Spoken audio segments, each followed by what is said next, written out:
Kumandra, the once fractured land now thrives with new life and peace. The rivers glitter, villages bustle, and dragons soar through the skies. Heart, talon, fang, spine, and tail, the unified kingdoms of Kumandra, each vibrant and full of life. Some say the hardest part of a journey is finding your way back home. But the truth is, home isn't where you started, it's what you build when you arrive. It's been a year since we defeated the Druun and brought the dragons back. Since then, Kumandra has flourished like never before. The 5 lands are finally one again. But rebuilding trust doesn't happen overnight. And just when you think you've got it all figured out, the world reminds you how much you still don't know. Raya, you finally made it. I was beginning to think you'd prefer riding through forests over joining our little celebration. You know me, Dad. There's always something new to see.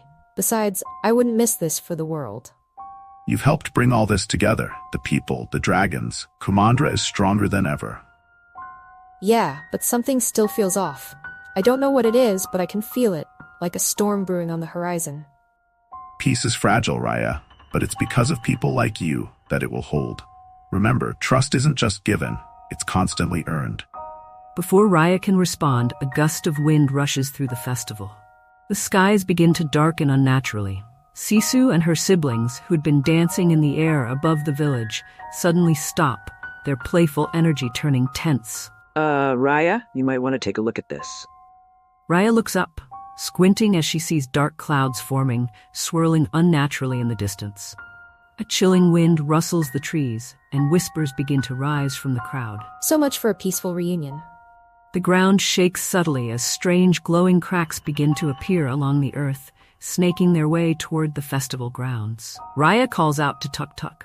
Tuk Tuk, stay with the people, Dad. I'm gonna see what's going on. She grabs her sword, instinctively moving to a defensive stance, then leaps onto Tuk Tuk and races toward the source of the cracks. Sisu swoops down to join her.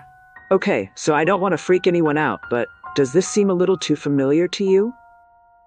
The Druun are gone. This isn't them. It's something else. Oh, good, because, I wasn't really in the mood for another evil soul-stealing cloud today. They approach the source of the disturbance, a towering ancient tree split by the glowing cracks. The air hums with an eerie energy. Raya and Sisu exchange a look. It's always a tree, isn't it? Trees, can't trust them. As they step closer, the cracks widen, and suddenly a burst of light shoots up from the ground. Out of the earth rises a figure, cloaked in shadow. It radiates a strange ancient power that feels both familiar and foreign. Who are you? The figure does not respond, but lifts its hand, and with a wave, the clouds above churn, thickening. A deep voice echoes through the land. The dawn of Kumandra has not yet come. The balance has not yet been restored. Okay, not gonna lie, but this doesn't sound great. Wait, what do you mean, what balance? But the figure is gone. The cracks seal up, and the land goes still.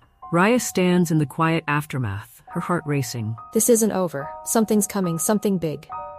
There's a saying in Kumandra, peace is like a river. It flows strong and steady, but all it takes is one stone to disturb its current. I thought we'd cleared the path, but I was wrong. Did you hear what that thing said? The balance isn't restored. What do you think it means? Honestly, I was hoping it was just a dramatic way of saying sorry for crashing your party, but I have a bad feeling it's not. This place feels wrong, like something's missing. You mean other than the creepy shadow guy and the weird cracks in the ground? Yeah, I'm getting the same vibe. Sisu inspects the cracks that had formed moments ago. She brushes her hand over it and shows it to Raya. I've seen these before, but only in old heart scrolls. This kind of magic is ancient, older than the Druun. Suddenly, a faint sound echoes through the trees. Low, haunting, like a distant chant carried by the wind. Raya's head snaps up, eyes narrowing. The forest is no longer quiet. Please tell me that's just the wind. It's not, come on. Raya leaps onto Tuk Tuk's back, and Sisu glides into the air. Together they follow the sound deeper into the forest, the trees growing denser and darker as they move further away from the village. The distant chanting becomes clearer, a rhythmic, echoing chant in an ancient language. The sky above churns with dark clouds, casting long shadows through the trees. They reach a clearing, and in the center stands an old temple, its stones covered in moss and overgrown vines. It's clearly been abandoned for centuries, yet faint light flickers from within. Okay, so this place is definitely on the top of my nope list. It's on mine too, but we need to know what's going on. They move cautiously toward the entrance. The chanting grows louder, reverberating off the ancient stone walls. Inside, the flickering light becomes more visible, a soft, bluish glow emanating from deeper within the temple. As they step into the shadowed interior, Raya's grip tightens on her sword.